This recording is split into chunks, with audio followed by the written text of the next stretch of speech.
Hi, my name is Roslyn.MPG, and I will be refuting the argument that he should withdraw the KCX tanker contract from Northrop. My opponent gave 3 reasons because they're saying that we would be letting go intelligence on our product, and that Northrop is new to the business of these air tankers, and that their model is better suited than ours is. As far as the intelligence goes, let's see.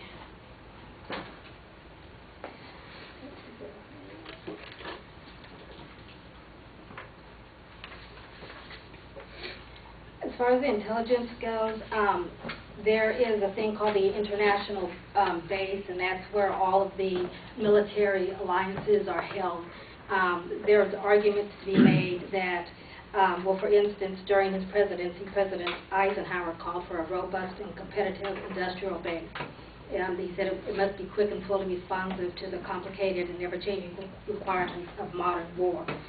Bob Hoffa, which is Northrop's Corporate Analysis Center, the director there, he said we need to sustain this industrial base through innovativeness, working with other nations because of the way the world is turning. The nation's armed forces can well be met through the dual thrust, so saying global people coming together to cooperate together and, and building our military forces and making sure that we're compatible with each other because of the new way the world is today. He said that we need to collaborate with the international friends and allies to harvest technologies and to improve interoperability and to enable the capacity for building these new equipment. Also, the U.S. government also seems to be willing to accept global supply chains and the use of commercially developed technology. Also, according to Northrop, manufacturing and support infrastructure for this tanker will create a new aerospace manufacturing corridor, and that's where the future is going, to this corridor where people are working jointly. As far as the argument about Northrop being new to the field, that is true. They are new. They are newer to the field than is Boeing, but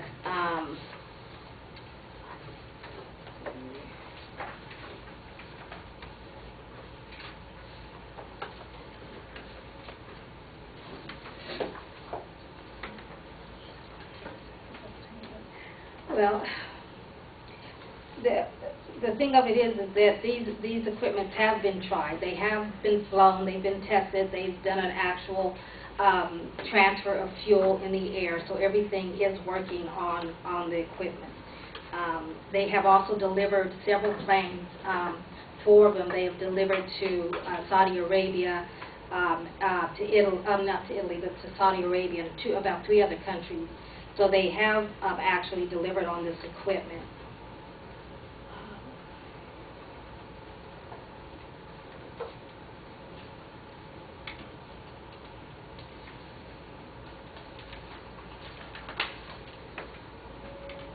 Also, the Northrop plane is deploying when and where necessary. It is able to do that.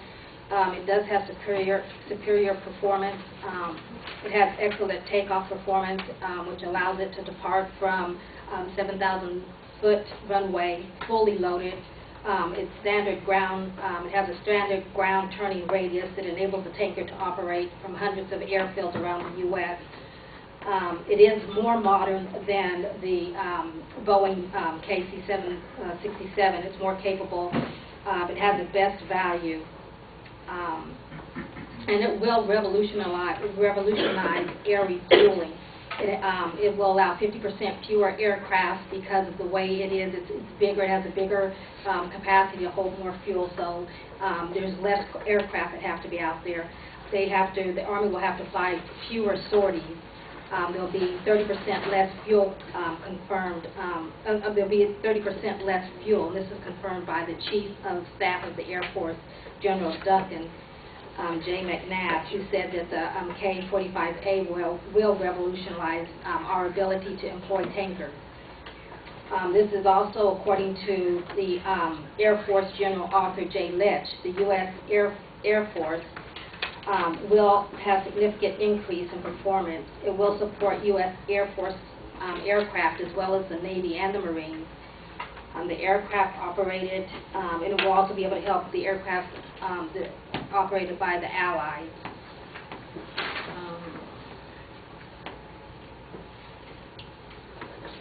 So basically, you know, that's it. I mean, they're as far as Boeing's airplane is concerned, it is older. It's based on solutions that are less developed than Northrop's. Also, the Assistant Secretary of the Air Force, Sue Payton, has said that the Northrop equipment will clearly provide the best value for the government. So this is a better equipped vehicle. We have more space on our airplane. We're able to not only take in fuel, but we can also take the whole unit. We can take the equipment, the personnel, as well as the gas. We can take it there, fully load, land them, and they're ready to go. Their equipment is much smaller, and all it can do is provide the fuel. We can go longer distances, and because we're bigger and have more fuel on the tank, there's less planes out there, less traffic congestion in the airways, and it's just safer.